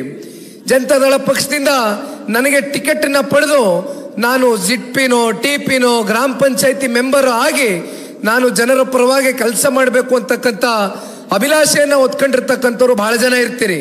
ಇವತ್ತು ನಾನು ಬಂದಿರತಕ್ಕಂಥದ್ದು ಮೊದಲು ನಮ್ಮ ಕಾರ್ಯಕರ್ತರ ಚುನಾವಣೆಯನ್ನು ನಡೆಸಬೇಕಾಗ್ತದೆ. ಕಾರ್ಯಕರ್ತರ ಗೆಲುವು ಜನತಾದಳ ಪಕ್ಷದ ಮುಂಬರ್ತಕ್ಕಂಥ 2028ರ ವಿಧಾನಸಭಾ ಚುನಾವಣೆಯಲ್ಲಿ ಗೆಲ್ತಕ್ಕಂಥದ್ರಲ್ಲಿ ಯಾರು ಕೂಡ ನಮ್ಮನ್ನ ತಡಿಲಿಕ್ಕಾಗೋದಿಲ್ಲ, ತಡೆಗಟ್ಟಲಿಕ್ಕಾಗೋದಿಲ್ಲ. ಹಾಗಾಗಿ ಇವತ್ತು ನಾವೇನು ನಿಮ್ಮ ಮುಂದೆ ಬಂದು ನಿಂತಿದ್ದೇವಣ, ಇದು ಬರೀ ಇವತ್ತಿಗೆ ಮುಕ್ತಾಯ ಆಗ್ತಕ್ಕಂಥ ಸಭೆ ಅಲ್ಲ. ಇವತ್ತಿನ ಈ ಸಭೆ ಪ್ರಾರಂಭಿಕ ಹಂತದ ಸಭೆ, ಮೊದಲನೇ ಹಂತದ ಸಭೆ. ಈ ರೀತಿ ಇನ್ನೂ ಹಲವಾರು ಬಾರಿ ತಮ್ಮ ತಾಲೂಕಿಗೆ, ಜಿಲ್ಲೆಗೆ, ರಾಜ್ಯಾದ್ಯಂತ ಎಲ್ಲ ಕಡೆ ಪ್ರವಾಸವನ್ನ ಮಾಡ್ತೇನೆ. ನಿಖಿಲ್ ಕುಮಾರಸ್ವಾಮಿಗೆ ಇರ್ತಕ್ಕಂಥದ್ದು ಒಂದು ಸನ್ಮಾನ್ಯ ದೇವೇಗೌಡರು ಸಾಹೇಬರಿಗೆ ಕೊಟ್ಟಿರ್ತಕ್ಕಂಥ ಮಾತನ್ನ ಉಳಿಸ್ಕೊಳ್ಬೇಕು, ಜೊತೆಯಲ್ಲಿ ನಮ್ಮ ಪಕ್ಷದ ಕಾರ್ಯಕರ್ತರನ್ನ ದಡ ಮುಟ್ಟಿಸ್ತಕ್ಕಂಥ ಕೆಲಸ ಮಾಡಬೇಕು. ಆ ಕೆಲಸ ಒಬ್ಬ ನಿಷ್ಠಾವಂತ ಕಾರ್ಯಕರ್ತನಾಗಿ ನಿಮ್ಮ ಜೊತೆಯಲ್ಲಿ ನಿಂತು ಪ್ರಾಮಾಣಿಕವಾಗಿ ಕೆಲಸವನ್ನು ಮಾಡ್ತೇನೆ. ನಾನು ವೇದಿಕೆ ಮೇಲೆ ವೆಂಕಟರಾವ್ ನಾಡಗೌಡರು ಸಾಹೇಬರಿದ್ದಾರೆ, ರಾಜಣ್ಣ ಅವರು ಜಿಲ್ಲೆಯ ಶಾಸಕರು. ನಿನ್ನೆಯ ದಿನ ದೇವರಿಪಿರಿಗಿನಲ್ಲಿ ಅತ್ಯಂತ ಯಶಸ್ವಿಯಾಗಿ ಅವರ ನೇತೃತ್ವದಲ್ಲಿ ಕಾರ್ಯಕ್ರಮವನ್ನು ಮಾಡಿಕೊಟ್ಟಿದ್ದಾರೆ. ಆಲ್ಕೋಡ್ ಹನುಮಂತಪ್ಪನವರು ಬಹುಶಃ ದೀರ್ಘಕಾಲ ಎಲ್ಲವನ್ನ ನಿಮ್ಮ ಮುಂದೆ, ಯಾಕೆಂದ್ರೆ ಅವ್ರನ್ನ ನಾನು ಬಹಳ ಗಮನಿಸ್ತಾ ಇರ್ತೇನೆ. ಮಾತನಾಡಬೇಕಾದ್ರೆ ಅವರ ಭಾಷಣದ ಶೈಲಿ, ಅವರು ಮಾತನಾಡ್ತಕ್ಕಂಥದ್ದು ಸುಮ್ಮನೆ ಭಾಷಣ ಮಾಡ್ತಕ್ಕಂಥ ವ್ಯಕ್ತಿ ಅಲ್ಲ, ಪ್ರತಿಯೊಬ್ಬರು ಮನಸ್ಸು ಮುಟ್ತಕ್ಕಂಥ ರೀತಿ ಆಲ್ಕೋಡ್ ಹನುಮಂತಪ್ಪನವರು ಮಾತನಾಡ್ತಾರೆ. ಇವತ್ತು ಮದುಮಗನ ರೀತಿ ಹೊಸ ಜುಬ್ಬವನ್ನ, ಕಲರ್ಫುಲ್ ಜುಬ್ಬವನ್ನ ಹೋಲಿಸ್ಕೊಂಡು ಬಂದಿದ್ದಾರೆ. ಬಹಳ ಕಲರ್ಫುಲ್ ಆಗಿ ಇವತ್ತು ಆಲ್ಕೋಡ್ ಹನುಮಂತಪ್ಪನವರು ಮಾಜಿ ಸಚಿವರು ಸಾಕಷ್ಟು ವಿಚಾರಗಳನ್ನ ನಿಮ್ಮ ಮುಂದೆ ಪ್ರಸ್ತಾವನೆಯನ್ನ ಮಾಡಿದ್ದಾರೆ. ಮತ್ತೊಬ್ರು ಮಾಜಿ ಶಾಸಕರು ವೀರಭದ್ರಣ್ಣವರು ಕೂಡ ಬಂದಿದ್ದಾರೆ. ನಮ್ಮ ಸೇಡಂನ ಬಾಲರಾಜ್ ಗುತ್ತೇದಾರ್ ಅವರು ಕಲಬುರಗಿ ಜಿಲ್ಲಾಧ್ಯಕ್ಷರು ಬಂದಿದ್ದಾರೆ. ಹೌದೌದು. ಇಲ್ಲ, ನಾವು ಕುಮಾರಣ್ಣನ ತರ ಲುಂಗಿ ಹಾಕತ್ತೀವಿ, ಲುಂಗಿ ಎಲ್ಲ ಪಂಚೆ ಅಂತಾರೆ, ಅದನ್ನ ಪಂಚೆ ಹಾಕ ಬತ್ತೀನಿ ಅಂತ ಬಂದವ್ರೆ ವೀರಭದ್ರಣ್ಣವ್ರು. ದೊಡ್ಡಪ್ಪಗೌಡರು 5 ನಿಮಿಷ ಮಾತಾಡಿದ್ರು. ಬರೀ ಈ ಕ್ರಿಕೆಟ್ ಫೀಲ್ಡ್ ಅಲ್ಲಿ ಬ್ಯಾಟ್ ಹಿಡ್ಕೊಂಡ್ರಿ 4, 6 ಹೊಡೆದಂಗೆ ಬರೀ 4, 6 ಹೊಡೆದೊಡೆದು ಬಾರಿಸಿ ಕೆಚ್ಚಿ ಕೆಡುವುದ್ರು. RCB ಕಪ್ ಗೆದ್ದಂಗೆ ಹೊಡೆದ್ರು. ಮತ್ತೆ ಕೊಪ್ಪಳದ CV ಚಂದ್ರಶೇಖರಣ್ಣ, ಮುಂಬರ್ತಕ್ಕಂಥ ದಿನಗಳಲ್ಲಿ ಅವ್ರನ್ನು ಕೂಡ ನಾವು ಕೊಪ್ಪಳದಲ್ಲಿ ಶಾಸಕರಾಗಿ ನೋಡ್ತಕ್ಕಂಥದ್ದಾಗುತ್ತೆ ಖಂಡಿತವಾಗ್ಲೂ. ದೊಡ್ಡಪ್ಪಗೌಡರು ಗೆಲ್ತಾರೆ, ಅವರು ಗೆಲ್ತಾರೆ 100ಕ್ಕೆ 100. ಹೆಚ್ಚಿನ ಸಂಖ್ಯೆಯಲ್ಲಿ ನನಗೆ ಸವಾಲು ಇರ್ತಕ್ಕಂಥದ್ದು, ಒಂದ್ ಕಡೆ ಈಗ ತಾನೇ ಮಾತಾಡ್ಬೇಕಾದ್ರೆ ಹೇಳಿದೆ, ಹಳೆ ಮೈಸೂರು ಪ್ರಾಂತ್ಯ ಒಂದಾದ್ರೆ ಕಲ್ಯಾಣ ಕರ್ನಾಟಕ ಮತ್ತೆ ಕಿತ್ತೂರು ಕರ್ನಾಟಕ. ಈಗಾಗಲೇ ನನ್ನ ಮನಸ್ಸಿನಲ್ಲಿ ಒಂದು ಲೆಕ್ಕಾಚಾರ ಮಾಡ್ಕೊಂಡಿದ್ದೇನೆ. ಯಾವ ಕಾರಣಕ್ಕೂ ಇತಿಹಾಸದಲ್ಲಿ ಜನತಾದಳ ಪಕ್ಷದಲ್ಲಿ ನೀವು ತಿರುಗಿ ನೋಡಿದಾಗ 2004ರಲ್ಲಿ ಬಹಳ ದೊಡ್ಡ ದೊಡ್ಡ ಅಗ್ರಗಣ್ಯ ನಾಯಕರುಗಳಿದ್ರು. ನಮ್ಮ ಪಕ್ಷದಲ್ಲಿ ತಿಂದು ಉಂಡು ಬೆಳೆದು ಒಂದು ರಾಜಕೀಯ ವೇದಿಕೆಯಾಗಿ ಜನತಾದಳ ಪಕ್ಷದ ಕಾರ್ಯಕರ್ತರ ದುಡಿಮೆಯನ್ನು ಬಳಸ್ಕೊಂಡು ಇವತ್ತು ಬೇರೆ ಬೇರೆ ರಾಷ್ಟ್ರೀಯ ಪಕ್ಷಗಳಿಗೆ ಹೋಗಿ ಇವತ್ತು ಮಂತ್ರಿಗಳು, ಮುಖ್ಯಮಂತ್ರಿಗಳಾದಿಯಿಂದ ನೀವು ಎಲ್ಲರೂ ಕೂಡ ಕಾಣ್ಬೋದು. ಆದರೆ ಇವತ್ತು ಬಹಳ ಜನ ಪಾಪ ಹೇಳ್ತಾರೆ, ಕಾಂಗ್ರೆಸ್ನವರು, ಎಲ್ಲಿದೆ ಜನತಾದಳ ಪಕ್ಷ? ಜನತಾದಳ ಪಕ್ಷಕ್ಕೆ ಎಲ್ಲಿ ಭವಿಷ್ಯ ಇದೆ? ಮತ್ತೊಂದು ಮಾತನ್ನು ಹೇಳಿದರು ಮಾನ್ಯ ಮುಖ್ಯಮಂತ್ರಿಗಳ ಹಾದಿಯಾಗೆ. ಸನ್ಮಾನ್ಯ ಕುಮಾರಣ್ಣ ಅವರು ಮಂಡ್ಯದಲ್ಲಿ ಕೊನೆಯ ಹಂತದಲ್ಲಿ ಪಕ್ಷದ ಕಾರ್ಯಕರ್ತರ ಕೂಗಿಗೆ ಸ್ಪಂದಿಸಿ ಚುನಾವಣೆಗೆ ನಿಂತ ಸಂದರ್ಭದಲ್ಲಿ ಎಲ್ಲಿ ಗೆಲ್ತಾರ್ರಿ ಕುಮಾರಣ್ಣ ಅವರು ಮಂಡ್ಯದಲ್ಲಿ? ಯಾವ ಕಾರಣಕ್ಕೂ ಗೆಲ್ಲಕ್ಕಾಗಲ್ಲ ಅಂತಕ್ಕಂಥದ್ರ ಬಗ್ಗೆ ಚರ್ಚೆ ಮಾಡಿದ್ರು. ಇವತ್ತು ಕುಮಾರಣ್ಣ ಅವರು ಮಂಡ್ಯದಲ್ಲಿ ಗೆದ್ದಿರ್ತಕ್ಕಂಥದ್ದಷ್ಟೇ ಅಲ್ಲ, ರಾಜ್ಯಾದ್ಯಂತ ನಮ್ಮ ಪಕ್ಷದ ಕಾರ್ಯಕರ್ತರುಗಳಿಗೆ ಇವತ್ತೇನಾದರೂ ಕುಮಾರಣ್ಣ ಅವರು ಕೇಂದ್ರದಲ್ಲಿ ಸಚಿವರಾಗಿ ಶ್ರೀ ನರೇಂದ್ರ ಮೋದಿಜಿಯವರ ಸಂಪುಟದಲ್ಲಿ ಅತ್ಯಂತ ಉನ್ನತವಾದಂಥ 2 ಹುದ್ದೆಗಳನ್ನ ಅಲಂಕರಿಸಿದ್ದಾರೆ ಅಂತಕ್ಕಂಥದ್ದಾದ್ರೆ ಅದು ನಮ್ಮ ನಿಷ್ಠಾವಂತ ಕಾರ್ಯಕರ್ತ ಬಂಧುಗಳು ರಾಜ್ಯದ ಉದ್ದಗಲಕ್ಕೂ ಕೂಡ ನಮ್ಮ ದೇಶದ ಗೌರವಾನ್ವಿತ ಪ್ರಧಾನಮಂತ್ರಿಗಳ ನಾಯಕತ್ವಕ್ಕೆ ಒಂದು ಶಕ್ತಿಯನ್ನು ತುಂಬಿಸ್ತಕ್ಕಂಥ ಕೆಲಸ ಮಾಡಿದ್ದೀರಿ. 28 ಲೋಕಸಭಾ ಕ್ಷೇತ್ರಗಳಲ್ಲಿ 19 ಜನ ಸಂಸದರನ್ನ ಆಯ್ಕೆ ಮಾಡ್ತಕ್ಕಂಥದಕ್ಕೆ ನಮ್ಮ ಪಕ್ಷದ ಕಾರ್ಯಕರ್ತರುಗಳ ದುಡಿಮೆ ಸಾಕಷ್ಟಿದೆ ಅಂತಕ್ಕಂಥದ್ದನ್ನ ಇದು ನಾವು ಹೇಳ್ತಕ್ಕಂಥದ್ದಲ್ಲ, ಭಾರತೀಯ ಜನತಾ ಪಾರ್ಟಿಯ ನಮ್ಮ ಮಿತ್ರ ಪಕ್ಷವಾದಂಥ ನಾಯಕರುಗಳು ಇವತ್ತು ಚರ್ಚೆಯನ್ನು ಮಾಡ್ತಾ ಇದ್ದಾರೆ. ಹಾಗಾಗಿ ಇವತ್ತು ಕಾಂಗ್ರೆಸ್ನ ಪಕ್ಷ ಸಾಕಷ್ಟು ಅವರಿಗೆ ಒಳಗಡೆ ಮನಸ್ಸಿನಲ್ಲಿ ಭಯ ಇರ್ತಕ್ಕಂಥದ್ದು ಅದು ಒಬ್ಬರ ಮೇಲೆ. ಅವ್ರಿಗೆ ಒಂದು ಒಳಗಡೆ ಆತ್ಮತೃಪ್ತಿ ಇದೆ. ಸನ್ಮಾನ್ಯ ಕುಮಾರಣ್ಣ ಅವ್ರೇನಾದ್ರು ವಿಧಾನಸೌಧದ ಒಳಗಡೆ ಇವತ್ತು ಏನಾದರೂ ಇದ್ದಿದ್ರೆ ಅವ್ರಿಗೆ ಇರ್ತಕ್ಕಂಥ ಒಂದು ನೈತಿಕತೆ, ಆ ನಾಯಕತ್ವದಲ್ಲಿ ಒಂದು ದಿನ ಕೂಡ ಒಂದು ಕಪ್ ಚುಕ್ಕೆಯನ್ನು ತಗೊಂಡು ಬರ್ತಕ್ಕಂಥ ಕೆಲಸ ಮಾಡಲಿಲ್ಲ. ವಿಧಾನಸೌಧದಲ್ಲಿ ತೊಡೆ ತಟ್ಟಿ ಮುಖ್ಯಮಂತ್ರಿಗಳಿಗಾಗ್ಲಿ, ಉಪಮುಖ್ಯಮಂತ್ರಿಗಳಿಗಾಗ್ಲಿ, ಸಚಿವ ಸಂಪುಟ ಯಾರೇ ಇರಲಿ, 18 ಜನ ಇರಲಿ, 10 ಜನ ಇರಲಿ, 37 ಜನ ಇರಲಿ, 40 ಜನ ಇರಲಿ, 28 ಜನ ಇರಲಿ, ತೊಡೆ ತಟ್ಟಿ ಮಾತನಾಡ್ತಕ್ಕಂಥ ಒಂದು ಪ್ರಶ್ನೆಯನ್ನ ಈ ರಾಜ್ಯದ ಜನತೆ ಪರವಾಗಿ ಮಾತನಾಡ್ತಕ್ಕಂಥ ನೈತಿಕ ಹಕ್ಕನ್ನ ಉಳಿಸ್ಕೊಂಡಿರ್ತಕ್ಕಂಥದ್ದು ಒಬ್ಬರೇ, ಅದು ಸನ್ಮಾನ್ಯ ಕುಮಾರಣ್ಣ ಅವರು. ಅವ್ರಿಗೆ ಅನ್ಸಿದೆ ಕುಮಾರಣ್ಣ ಅವರು ಕೇಂದ್ರಕ್ಕೆ ಹೋಗ್ಬಿಟ್ರು, ಇನ್ನೇನು ಕುಮಾರಣ್ಣ ಅವ್ರು ಕೇಂದ್ರಕ್ಕೆ ಹೋಗಾಯ್ತು, ಮತ್ತಿನ್ನೇನು ಕುಮಾರಣ್ಣ ಅವ್ರು ರಾಜ್ಯಕ್ಕೆ ಬರ್ತಕ್ಕಂಥ ಪ್ರಶ್ನೆ ಇಲ್ಲ, ಇನ್ನೇನೇ ಇದ್ರು ಕುಮಾರಣ್ಣ ಅವರು ಕೇಂದ್ರದಲ್ಲಿ ಮುಂದುವರಿತಾರೆ ಅಂತಕ್ಕಂಥದ್ದು ಪಾಪ ಬಹಳ ಜನ ಕಾಂಗ್ರೆಸ್ನವ್ರು ಅನ್ಕೊಂಡಿದ್ದಾರೆ. ಇರ್ಲಿ, ಸಮಯ ಬರುತ್ತೆ ಎಲ್ಲದಕ್ಕೂ ಉತ್ತರ ಕೊಡೋಣ. ಇತ್ತೀಚೆಗೆ ಏನಾಗಿದೆ ಕಾಂಗ್ರೆಸ್ನಲ್ಲಿ ಇತ್ತೀಚೆಗೆ ಒಂದು ಬೆಳವಣಿಗೆ ನಾವು ನೋಡ್ಬೋದು. ಹೇಳ್ಕೊಳ್ಳಕ್ಕೆ ಮುಖ್ಯಮಂತ್ರಿಗಳು, ಸಿದ್ದರಾಮಣ್ಣ ಅವರು ಮುಖ್ಯಮಂತ್ರಿಗಳು ಅಂತ ನಾವೆಲ್ಲ ಅಂದ್ಕೊಂಡಿದ್ದೇವೆ. ಆದರೆ ಏನಾಗ್ತಾ ಇದೆ ಇವತ್ತು ಕಾಂಗ್ರೆಸ್ನಲ್ಲಿ? ಸರ್ಕಾರದ ಆಡಳಿತವನ್ನ ಮಾಡ್ತಾ ಇರ್ತಕ್ಕಂಥವ್ರು ಯಾರು? ಕೇಂದ್ರದ ಸುರ್ಜಿವಾಲಾ ಹತ್ರ ಹೋಗ್ಬೇಕು. ಕೇಂದ್ರದ ಸುರ್ಜಿವಾಲಾ ಅವರಿಗೆ GPA ಅಂದ್ರೆ general power of attorney, GPA ಕೊಟ್ಟಿಲ್ಲ, SPA ಕೊಟ್ಟಿದ್ದಾರೆ. SPA ಅಂದ್ರೆ ಸ್ಪೆಷಲ್ ಪವರ್ ಅಟಾರ್ನಿ. SPA ತಗೊಂಡಿದ್ದಾರೆ, GPA ಅಲ್ಲ. ಇವತ್ತು ಪಾಪ ಹೇಳ್ತಾರೆ, ಏನಾದರೂ ನಾವು ಶಾಸಕರು ಅನುದಾನವನ್ನು ತಗೊಳ್ಬೇಕು ಅಂತಕ್ಕಂಥದ್ದಾದ್ರೆ ಸಿದ್ದರಾಮಯ್ಯನವ್ರ ಹತ್ರ ಹೋದ್ರೆ ಅನುದಾನ ಸಿಕ್ಲಿಕ್ಕಿಲ್ಲ, ಇವತ್ತು ಸುರ್ಜಿವಾಲಾ ಅವ್ರ ಹತ್ರ ಹೋಗ್ಬೇಕು ಅಂತಾರೆ. ಇಲ್ಲಿ ಯಾರು ಮುಖ್ಯಮಂತ್ರಿ? ಈ ಪ್ರಜಾಪ್ರಭುತ್ವದಲ್ಲಿ ಈ ಸಾಂವಿಧಾನಿಕ ಒಂದು ಹುದ್ದೆ, ಈ ಮುಖ್ಯಮಂತ್ರಿಗಳ ಕುರ್ಚಿಗೆ ಮಾಡ್ತಾ ಇರ್ತಕ್ಕಂಥ ಅಪಮಾನ ಇದು.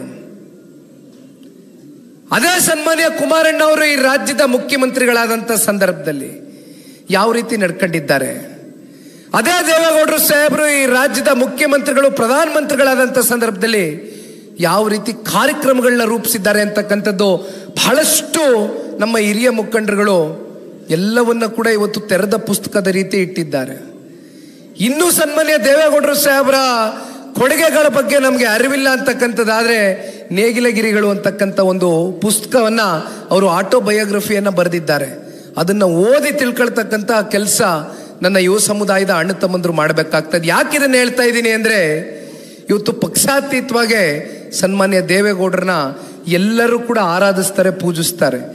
ಅದಕ್ಕೆ ಕಾರಣ ಸನ್ಮಾನ್ಯ ದೇವೇಗೌಡರು ಸಾಹೇಬರು ಕೇವಲ 3.25 ವರ್ಷ ಅವರ ಅತ್ಯಂತ ಕಮ್ಮಿ ಅವಧಿನಲ್ಲಿ, ಅಲ್ಪ ಅವಧಿನಲ್ಲಿ ಅವರು ದೇಶಕ್ಕೆ ಕೊಟ್ಟಂತ ಕೊಡುಗೆಗಳು. ವೆಂಕಟರಾವ್ ನಾಡಗೌಡರು ಸಾಹೇಬರು ಮಾತಾಡ್ಬೇಕಾದ್ರೆ ಹೇಳ್ತಾ ಇದ್ರು, ಅವರು ಪ್ರಧಾನಮಂತ್ರಿಗಳಾದ್ರು, ಪ್ರಧಾನಮಂತ್ರಿಗಳು ಯಾವ ರೀತಿ ಆದರೂ ಆಕ್ಸಿಡೆಂಟಲ್ ಪ್ರೈಮ್ ಮಿನಿಸ್ಟರ್, ಅನಿರೀಕ್ಷಿತವಾಗಿ ನಿರೀಕ್ಷೆ ಇಟ್ಕೊಳ್ದಿರ ಬಂದಂಥ ಸ್ಥಾನ.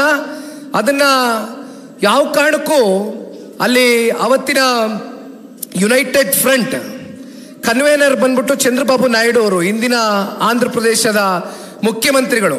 ಕಾಂಗ್ರೆಸ್ನವರು ಒಂದು ಮಾತು ಹೇಳ್ತಾರೆ ಯಾವಾಗಲೂ, ಸನ್ಮಾನ್ಯ ದೇವೇಗೌಡರು ಸಾಹೇಬ್ರಿಗೆ ನಾವು ಪ್ರಧಾನಮಂತ್ರಿ ಮಾಡಿದ್ವಿ ಅಂತ. ಯಾರಿಗಪ್ಪ ಹೇಳ್ತೀರಿ? ಕಾಂಗ್ರೆಸ್ ಅವರು ರಾಜಕಾರಣದ ಇತಿಹಾಸ ತಿಳ್ಕೊಳ್ದೇ ಇರ್ತಕ್ಕಂಥ ವಿಚಾರಗಳು ನೀವು ಮಾತಾಡ್ಬೋದು. ನಾವು ರಾಜಕಾರಣದ ಇತಿಹಾಸವನ್ನು ತಿಳ್ಕೊಂಡಿದ್ದೇವೆ. ಇಲ್ಲಿ ಕೂತಿರ್ತಕ್ಕಂಥ ವೇದಿಕೆ ಮೇಲೆ ಎಲ್ಲ ಹಿರಿಯಕರು ರಾಜಕಾರಣದ ಇತಿಹಾಸವನ್ನು ತಿಳ್ಕೊಂಡಿದ್ದೇವೆ. ಸನ್ಮಾನ್ಯ ದೇವೇಗೌಡರು ಸಾಹೇಬ್ರಿಗೆ ಕಾಂಗ್ರೆಸ್ನವರ ಮಾಡಿದವರು ಪ್ರಧಾನಮಂತ್ರಿಗಳು. ಬೇರೆ ಬೇರೆ ರಾಜ್ಯದ ದೊಡ್ಡ ದೊಡ್ಡ ಅಗ್ರಗಣ್ಯ ನಾಯಕರುಗಳು, ವೆಂಕಟರಾವ್ ನಾಡಗೌಡರು ಹೇಳ್ದಂಗೆ ಅವತ್ತು ಪ್ರಧಾನಮಂತ್ರಿ ಹುದ್ದೆಯನ್ನ ಅಲಂಕರಿಸ್ತಕ್ಕಂಥದಕ್ಕೆ ಬಹಳ ಜನ ಹಿಂಸರದಂಥ ಸಂದರ್ಭದಲ್ಲಿ ಸನ್ಮಾನ್ಯ ದೇವೇಗೌಡರು ಸಾಹೇಬರು ಮನಸ್ಸು ಮಾಡಿ ಹೋಗಿ ಪ್ರಧಾನಮಂತ್ರಿ ಸ್ಥಾನದಲ್ಲಿ ಕೂತು ಅವರೆಲ್ಲರಿಗೂ ಕೂಡ ಒಂದು ಒಗ್ಗಟ್ಟನ್ನ ಮಾಡಿದಂಥದ್ದು ಸನ್ಮಾನ್ಯ ದೇವೇಗೌಡರು ಸಾಹೇಬರು. ಕಾಂಗ್ರೆಸ್ನವ್ರು ಹೇಳ್ತಾರೆ ಪ್ರಧಾನಮಂತ್ರಿ ಮಾಡ್ಬಿಟ್ರಿ ದೇವೇಗೌಡರಿಗೆ ಅಂತ. ಇತಿಹಾಸ ತಿಳಿದೇ ಇರತಕ್ಕಂಥವ್ರ ಹತ್ರ ಹೋಗಿ ಚರ್ಚೆ ಮಾಡಿ. ಇದೆಲ್ಲ ಕಾಂಗ್ರೆಸ್ನವರು JDS ಅವ್ರಿಗೆ ಮಾಡಿರ್ತಕ್ಕಂಥ ಅನ್ಯಾಯ. ಬಹುಶಃ ಇಷ್ಟು ವರ್ಷಗಳ ಕಾಲ ಸನ್ಮಾನ್ಯ ದೇವೇಗೌಡರು ಸಾಹೇಬರು ಇತ್ತೀಚಿನ ನಮ್ಮ ಮಿತ್ರ ಪಕ್ಷವಾಗಿರ್ತಕ್ಕಂಥ ಭಾರತೀಯ ಜನತಾ ಪಾರ್ಟಿಯ ಜೊತೆ ಮೊದಲನೇ ಬಾರಿ ಸನ್ಮಾನ್ಯ ಕುಮಾರಣ್ಣ ಅವರು ಸರ್ಕಾರವನ್ನು ರಚನೆ ಮಾಡ್ತಾರೆ 2006ರಲ್ಲಿ. ಧರಮ್ ಸಿಂಗ್ ಅವರು ಮುಖ್ಯಮಂತ್ರಿಗಳಾಗಿರ್ತಾರೆ, ಇದೇ ಸಿದ್ದರಾಮಣ್ಣ ಅವ್ರನ್ನ ಉಪಮುಖ್ಯಮಂತ್ರಿಗಳಾಗಿ ಸನ್ಮಾನ್ಯ ದೇವೇಗೌಡರು ಸಾಹೇಬರು ಮಾಡಿರ್ತಾರೆ. ತದನಂತರ ಪಕ್ಷವನ್ನು ಉಳಿಸ್ಬೇಕು, ಪಕ್ಷವನ್ನು ಬೆಳೆಸಬೇಕು, ಯಾಗಾದ್ರೂ ಮಾಡಿ ಇಲ್ಲಿಂದ ಮತ್ತೆ ಪಕ್ಷ ಪುಟದೇ ಹೇಳಬೇಕು ಅಂತಕ್ಕಂಥದ್ದಾದ್ರೆ ದೇವೇಗೌಡರ ಸುಪುತ್ರರು ಕುಮಾರಣ್ಣ ಅವರು ಮುಖ್ಯಮಂತ್ರಿ ಆಗಬೇಕು ಅಂತಕ್ಕಂಥ ಅಭಿಲಾಷೆ ಸಾಕಷ್ಟು ಜನ ಅವತ್ತಿನ ಅವರ ಶಾಸಕ ಮಿತ್ರರಲ್ಲಿ ಇತ್ತು. ಆ ಸಂದರ್ಭದಲ್ಲಿ ಸನ್ಮಾನ್ಯ ಕುಮಾರಣ್ಣ ಅವರು ನಿರ್ಣಯವನ್ನು ತಗೊಂಡು ಬಿಜೆಪಿ ಜೊತೆಗೆ ಸರ್ಕಾರವನ್ನು ರಚನೆ ಮಾಡಿದ್ರು. 20 ತಿಂಗಳ ಕಾಲ ಅವರು ಕೊಟ್ಟಂತ ಆಡಳಿತ, ಬಹುಶಃ ಆ ಭಗವಂತನ ಒಂದು ಅನುಗ್ರಹ ಸನ್ಮಾನ್ಯ ದೇವೇಗೌಡರು ಕುಟುಂಬದ ಮೇಲೆ ಯಾವ ರೀತಿ ಇದೆ ಅನ್ನೋದಕ್ಕೆ ಬಹುಶಃ ಅವತ್ತು ಸನ್ಮಾನ್ಯ ಕುಮಾರಣ್ಣ ಅವ್ರಿಗೆ 43ರಿಂದ 44 ವಯಸ್ಸಿನ ಮುಖ್ಯಮಂತ್ರಿಗಳಾಗಿದ್ರು. ಅತ್ಯಂತ ಚಿಕ್ಕ ವಯಸ್ಸಿನಲ್ಲೇ ಮುಖ್ಯಮಂತ್ರಿಗಳಾದ್ರು. ಅವರು ಹಲವಾರು ಬಾರಿ ಸಂಸದರಾಗಿದ್ರು. ಆದರೆ 2004ರಲ್ಲಿ ಪ್ರಥಮವಾಗಿ ಶಾಸಕರಾದರು. ಮೊದಲನೇ ಬಾರಿ ಶಾಸಕರಾಗಿ ಈ ರಾಜ್ಯದ ಉನ್ನತವಾದಂಥ ಸ್ಥಾನದಲ್ಲಿ ಕೂತ್ಕೊಂಡು 20 ತಿಂಗಳು ಅವ್ರು ಕೊಟ್ಟಂತ ಆಡಳಿತ.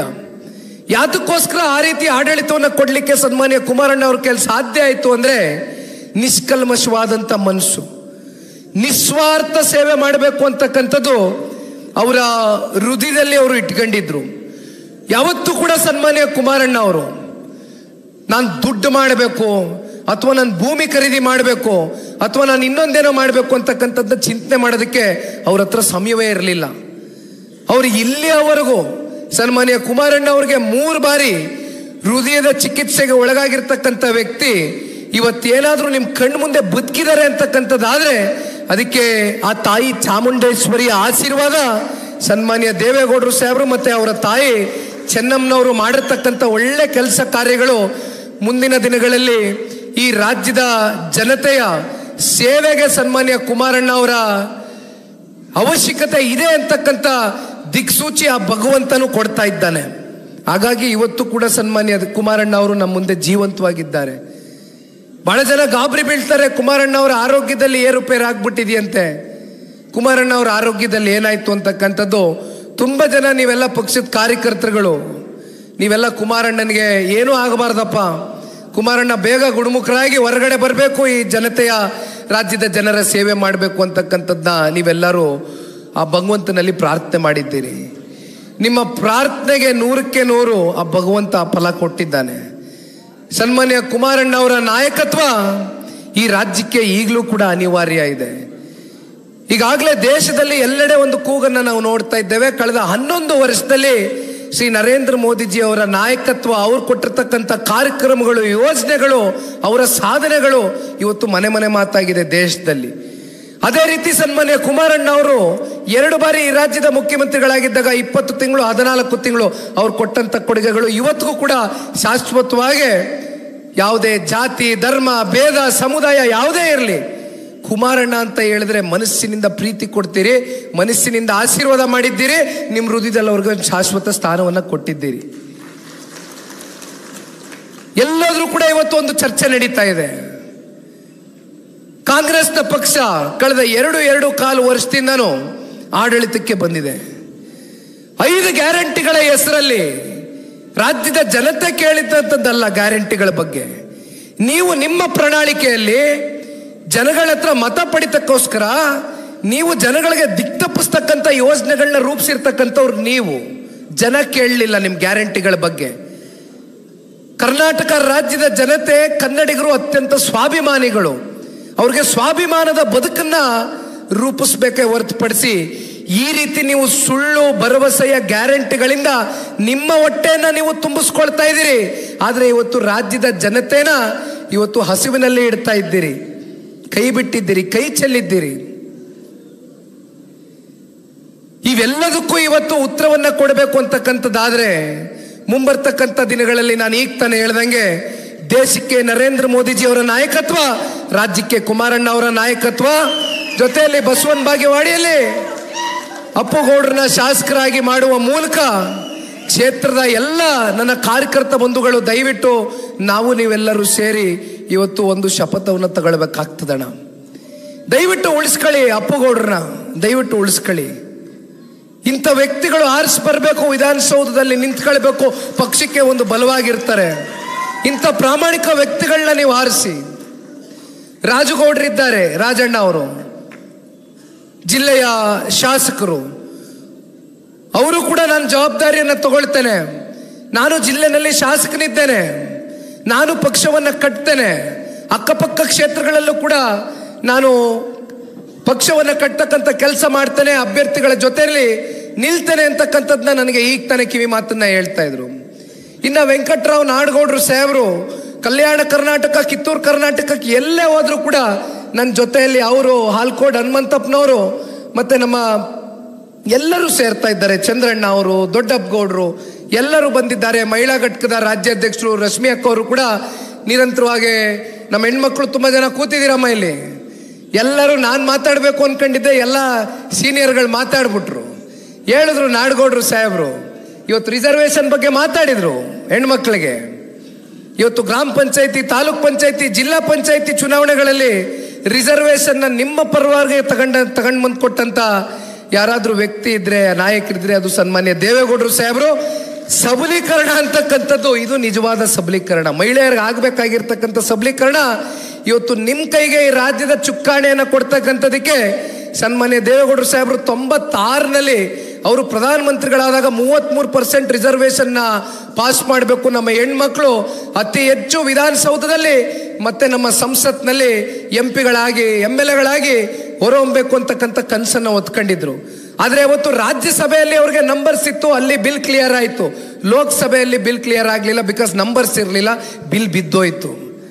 ಆದರೆ ಅವರ ಕನಸನ್ನ ನನಸು ಮಾಡಿರ್ತಕ್ಕಂಥದ್ದು ಶ್ರೀ ನರೇಂದ್ರ ಮೋದಿಜಿ ಅವರು. ಹಾಗಾಗಿ ನೀವು ಇದೆಲ್ಲವನ್ನ ನೋಡಿದಾಗ ನಿಮ್ಗೆ ಅನ್ನಿಸ್ಬೋದು, ಸನ್ಮಾನ್ಯ ಈ ದೇಶದ ಗೌರವಾನ್ವಿತ ಪ್ರಧಾನಮಂತ್ರಿಗಳು ದೇವೇಗೌಡರು ಸಾಹೇಬ್ರನ್ನ ಎಷ್ಟು ಅವರು ಹತ್ತಿರದಿಂದ ಅವರ ಕಾರ್ಯಕ್ರಮಗಳ ಬಗ್ಗೆ ಅತ್ಯಂತ ಸೂಕ್ಷ್ಮವಾಗಿ ಅದನ್ನು ಅರ್ಥ ಮಾಡ್ಕೊಂಡಿದ್ದಾರೆ ಅನ್ನೋದಕ್ಕೆ 2018ರಲ್ಲಿ ಇದೇ ಕಾಂಗ್ರೆಸ್ನವ್ರು ಬಂದು ನಮ್ಮ ಮನೆ ಬಾಗಿಲಿಗೆ ನಿಂತ್ಕೊಂಡು ಕುಮಾರಣ್ಣನ ಮುಖ್ಯಮಂತ್ರಿ ಮಾಡ್ತೀನಿ ಅಂತ ಬಂದ್ರು. ನಾವೇನು ಕಾಂಗ್ರೆಸ್ನವ್ರು ಕದ ತಟ್ಟದವ್ರಲ್ಲ. ಕಾಂಗ್ರೆಸ್ ಅವ್ರು ಬಂದ್ರು, 5 ವರ್ಷಗಳ ಕಾಲ ನಿಮ್ಮನ್ನು ಮುಖ್ಯಮಂತ್ರಿ ಮಾಡ್ತೀನಿ ಅಂದ್ರು. ಸನ್ಮಾನ್ಯ ಸಿದ್ದರಾಮಣ್ಣ ಅವರು ಕೋಆರ್ಡಿನೇಷನ್ ಕಮಿಟಿ ಅಧ್ಯಕ್ಷರು. ಅವತ್ತು ನಮಗೆಲ್ಲ ಜ್ಞಾಪಕ ಇದೆ. ನರೇಂದ್ರ ಮೋದಿಜಿ ಅವರ ಹತ್ರ ಸನ್ಮಾನ್ಯ ಕುಮಾರಣ್ಣ ಅವರು ಮುಖ್ಯಮಂತ್ರಿಗಳಾದಾಗ ಹಲವಾರು ಬಾರಿ ನಮ್ಮ ರಾಜ್ಯದ ವಿಚಾರಗಳ ಚರ್ಚೆಯನ್ನು ಮಾಡ್ತಕ್ಕಂಥ ಹಿನ್ನೆಲೆಯಲ್ಲಿ ಭೇಟಿ ಕೊಟ್ಟಂಥ ಸಂದರ್ಭದಲ್ಲಿ ಶ್ರೀ ನರೇಂದ್ರ ಮೋದಿಜಿ ಅವರು 2018ರಲ್ಲಿ ಒಮ್ಮೆ ಅಲ್ಲ, 2 ಸಲ ಅಲ್ಲ, 3 ಸಲ ಅಲ್ಲ, ಹಲವಾರು ಬಾರಿ ಕುಮಾರಣ್ಣ ಅವ್ರಿಗೆ ಒಂದು ಮಾತನ್ನು ಹೇಳಿದ್ರು. ನೋಡಿ, ನಿಮ್ಮಂಥ ನಾಯಕರು ದಯವಿಟ್ಟು ನಾವೊಂದು ಮಿತ್ರ ಪಕ್ಷವಾಗಿ ಹೊರಹೊಮ್ಮಬೇಕಾಗ್ತದೆ. ನಿಮ್ಮಂಥ ನಾಯಕರ ಅಗತ್ಯತೆ ಈ ಕರ್ನಾಟಕ ರಾಜ್ಯಕ್ಕೆ ಬಹಳ ಇದೆ. ದಯವಿಟ್ಟು ಬನ್ನಿ, ನಾನು ನನ್ನ ಎಕ್ಸ್ಟೆಂಡೆಡ್ ಸಪೋರ್ಟ್ ಅನ್ನ ಕೊಡ್ತೇನೆ, ಸಂಪೂರ್ಣವಾಗಿ ನಾನು ಬೆಂಬಲವನ್ನ ಕೊಡ್ತೇನೆ. 2019 ಲೋಕಸಭಾ ಚುನಾವಣೆ ಸಂದರ್ಭದ ಬಳಿಕ ಆ ಸಂದರ್ಭದಲ್ಲಿ ಶ್ರೀ ನರೇಂದ್ರ ಮೋದಿಜಿ ಅವರು ಹೇಳಿ ಕಳಿಸ್ತಾರೆ ಕುಮಾರಣ್ಣ ಅವ್ರಿಗೆ, ಈಗಾದ್ರೂ ತೀರ್ಮಾನವನ್ನು ತಗೊಳ್ಳಿ. ಆಯ್ತು, 1 ವರ್ಷ ಕಳೆದಿದೆ, ನಮಗೆ ಗೊತ್ತಿದೆ ನೀವು ಯಾವ ರೀತಿ ಸಂದಿಗ್ಧ ಪರಿಸ್ಥಿತಿಯಲ್ಲಿ ಆಡಳಿತವನ್ನ ಮಾಡ್ತಾ ಇದ್ದೀರಿ, ಎಲ್ಲ ವಿಚಾರದ ಬಗ್ಗೆ ನನಗೆ ಅರಿವಿದೆ. ನಾನು ತುಂಬ ಹೃದಯದಿಂದ ನಿಮಗೆ ಸ್ವಾಗತವನ್ನ ಮಾಡ್ತೇನೆ. ದಯವಿಟ್ಟು ಬನ್ನಿ, JDS ಭಾರತೀಯ ಜನತಾ ಪಾರ್ಟಿ ಇಬ್ರು ಸೇರಿ ಸರ್ಕಾರವನ್ನ ರಚನೆ ಮಾಡೋಣ. ನಮಗೆ ಸನ್ಮಾನ್ಯ ದೇವೇಗೌಡರು ಸಾಹೇಬ್ರಂತ ನಾಯಕರು ನಮ್ಮ ಜೊತೆಲಿ ಇದ್ದಾರೆ ಅಂತಕ್ಕಂಥ ಒಂದು ಸಂದೇಶ ಇಡೀ ದೇಶಕ್ಕೆ ನಾವು ಕೂಡ ಸಾರದಂಗ ಆಗ್ತದೆ ಅಂತಕ್ಕಂಥದ್ದು ದೇಶದ ಗೌರವಾನ್ವಿತ ಪ್ರಧಾನಮಂತ್ರಿಗಳು ಶ್ರೀ ನರೇಂದ್ರ ಮೋದಿಜಿಯವರು ಸನ್ಮಾನ್ಯ ಕುಮಾರಣ್ಣ ಅವರಿಗೆ ಒಂದು ಮಾತನ್ನ ತಿಳಿಸ್ತಾರೆ. ಬಹುಶಃ ಅವತ್ತು ಕೂಡ ಕುಮಾರಣ್ಣ ಅವರು ಏನಾದರೂ ನಿರ್ಧಾರವನ್ನು ತಗೊಂಡಿದ್ದಿದ್ರೆ 5 ವರ್ಷಗಳ ಕಾಲ ಮುಖ್ಯಮಂತ್ರಿಗಳಾಗಿ ಮುಂದುವರೆದಿರೋರು. ಯಾಕಿದನ್ನೆಲ್ಲ ಹೇಳ್ತಾ ಇದ್ದೀನಿ ಅಂದ್ರೆ, ಕಾಂಗ್ರೆಸ್ನವ್ರು ನಮ್ಮ ಬಗ್ಗೆ ಇಷ್ಟು ಮಾತನಾಡ್ತಾರಲ್ಲ, ಸನ್ಮಾನ್ಯ ದೇವೇಗೌಡರು ಸಾಹೇಬರು 2006ರಲ್ಲೂ ಕೂಡ ಕುಮಾರಣ್ಣ ಅವರು ಬಿಜೆಪಿ ಜೊತೆ ಸರ್ಕಾರ ರಚನೆ ಮಾಡಿದಂಥ ಸಂದರ್ಭದಲ್ಲಿ ಪೂರ್ಣ ಮನಸ್ಸಿನಿಂದ ಆಶೀರ್ವಾದ ಮಾಡಿದಂಥವ್ರಲ್ಲ, ಅದು ಇಡೀ ರಾಜ್ಯಕ್ಕೆ ಗೊತ್ತಿದೆ. ಆದರೆ ದೇವೇಗೌಡರು ಸಾಹೇಬರನ್ನ ಕಾಂಗ್ರೆಸ್ ಯಾವ ರೀತಿ ಬಳಸ್ಕೊಳ್ತು, ಯಾವ ರೀತಿ ಅವರ ನಾಯಕತ್ವಕ್ಕೆ ಸಿಕ್ಬೇಕಾದಂಥ ಗೌರವವನ್ನು ಕೊಡ್ದಿರ ಅವ್ರನ್ನ ಯಾವ ರೀತಿ ನಡೆಸ್ಕೊಂಡ್ರು ಅಂತಕ್ಕಂಥ ನಿದರ್ಶನಗಳು ಸಾಕಷ್ಟು ನಮ್ಮ ಕಣ್ಮುಂದೆ ಇದೆ. ಇವೆಲ್ಲವನ್ನ ನೋಡಿ ಬೇಸತ್ತು ಕೊನೆಗೆ ಈ ರಾಜ್ಯದ ಸಮಗ್ರ ಅಭಿವೃದ್ಧಿಗೆ, ಅದರಲ್ಲೂ ಶ್ರೀ ನರೇಂದ್ರ ಮೋದಿಜಿ ಅವರಂತ ನಾಯಕತ್ವಕ್ಕೆ ಕನ್ನಡಿಗರು ಇವತ್ತು ಒಂದು ಕೊಡುಗೆಯಾಗಿ ಸನ್ಮಾನ್ಯ ದೇವೇಗೌಡರು ಸಾಹೇಬರು, ಕುಮಾರಣ್ಣ ಅವರು ಜೊತೆಯಲ್ಲಿ ಶ್ರೀ ನರೇಂದ್ರ ಮೋದಿಜಿ ಅವರು ಇವತ್ತು ಅವರ ಒಂದು ಸಮ್ಮಿಲನ ಏನಿದೆ, ಮತ್ತೊಮ್ಮೆ ಹೇಳ್ತೇನೆ, ನನ್ನ ಮಾಧ್ಯಮದ ಸ್ನೇಹಿತರಿಗೂ ಹೇಳ್ತೇನೆ, ಬಹಳ ಜನ ಅನ್ಕೊಂಡಿರ್ಬೋದು JDS ಮತ್ತೆ ಭಾರತೀಯ ಜನತಾ ಪಾರ್ಟಿಯ ಮಿತ್ರತ್ವದಲ್ಲಿ ಏನೋ ಬಿರ್ಕಾಗ್ಬಿಟ್ಟಿದೆ, ಏನೋ ಸಮಸ್ಯೆ ಆಗ್ಬಿಡುತ್ತೆ, ಮುಂದುವರಿಯೋದಿಲ್ಲ ಈ ಮಿತ್ರತ್ವ ಅಂತ. ಇವತ್ತು ಈ ವೇದಿಕೆ ಮೇಲೆ ಹೇಳ್ತೇನೆ, ಸನ್ಮಾನ್ಯ ದೇವೇಗೌಡರು ಸಾಹೇಬರಾಗ್ಲಿ, ವಿಶೇಷವಾಗಿ ನಾನು ದೇವೇಗೌಡರು ಸಾಹೇಬ್ರ ಬಗ್ಗೆನೇ ಒತ್ತಿ ಹೇಳ್ತೇನೆ, ಅವರು ತಗೊಂಡಂತ ಯಾವುದೇ ನಿರ್ಧಾರ ಇಲ್ಲಿಯವರೆಗೂ ಆ ನಿರ್ಧಾರದಲ್ಲಿ ಒಂದು ಸ್ಪಷ್ಟತೆ ಇರುತ್ತೆ, ಒಂದು ಬದ್ಧತೆ ಇರುತ್ತೆ. ಅವರು ಬೆಳಗ್ಗೆ ಒಂದು, ಮಧ್ಯಾಹ್ನ ಒಂದು, ರಾತ್ರಿ ಒಂದು ನಿರ್ಧಾರವನ್ನು ಬದಲಾವಣೆ ಮಾಡ್ತಕ್ಕಂಥ ನಾಯಕತ್ವ ಅಲ್ಲ ಸನ್ಮಾನ್ಯ ದೇವೇಗೌಡರು ಸಾಹೇಬರದು. ಪೂರ್ಣ ಪ್ರಮಾಣದ ಮನಸ್ಸಿನಿಂದ ಇವತ್ತು ಜನತಾದಳ ಪಕ್ಷ, ಭಾರತೀಯ ಜನತಾ ಪಾರ್ಟಿ ಕಳೆದ ಸಂಸತ್ ಚುನಾವಣೆಯಲ್ಲಿ ಒಗ್ಗಟ್ಟಾಗಿ ಕೆಲಸವನ್ನ ಮಾಡಿದ್ದೇವೆ. ಇದೇ 2019 ಲೋಕಸಭಾ ಚುನಾವಣೆ ಸಂದರ್ಭದಲ್ಲಿ ಕಾಂಗ್ರೆಸ್ ಮತ್ತೆ JDS ಸಮ್ಮಿಶ್ರ ಸರ್ಕಾರದಲ್ಲಿತ್ತು. ಆಗ ದೇವೇಗೌಡರು ಸಾಹೇಬರನ್ನ ತುಮಕೂರಿಗೆ ಕರ್ಕೊಂಡೋಗಿ ಸೋಲಿಸಿದಂಥವ್ರು ಇದೇ ಕಾಂಗ್ರೆಸ್ ಅವರು, ಮಂಡ್ಯದಲ್ಲಿ ನನ್ನ ಸೋಲಿಗೆ ಕಾರಣ ಆದಂಥವ್ರು ಇದೇ ಕಾಂಗ್ರೆಸ್ ಅವರು. ಯಾಕಿದನ್ನೆಲ್ಲ ಹೇಳ್ತಾ ಇದ್ದೀನಿ ಅಂದ್ರೆ, ಕೇಂದ್ರದಲ್ಲಿ ರಾಜ್ಯ ಮಟ್ಟದಲ್ಲಿ ಎರಡು ಪಕ್ಷದ ನಾಯಕರುಗಳ ಹೊಂದಾಣಿಕೆ ಆಗಲಿ, ಸಮ್ಮಿಲನ ಆಗಲಿ ಆಗ್ತಕ್ಕಂಥದ್ದು ದೊಡ್ಡ ವಿಚಾರ ಅಲ್ಲ. ಅಧ್ಯಕ್ಷರು ಪ್ರಾಸ್ತಾವಿಕವಾಗಿ ಮಾತಾಡಬೇಕಾಗಿ ಅವರಲ್ಲಿ ನನ್ನ ಕಳಕಳಿಯ ವಿನಂತಿ.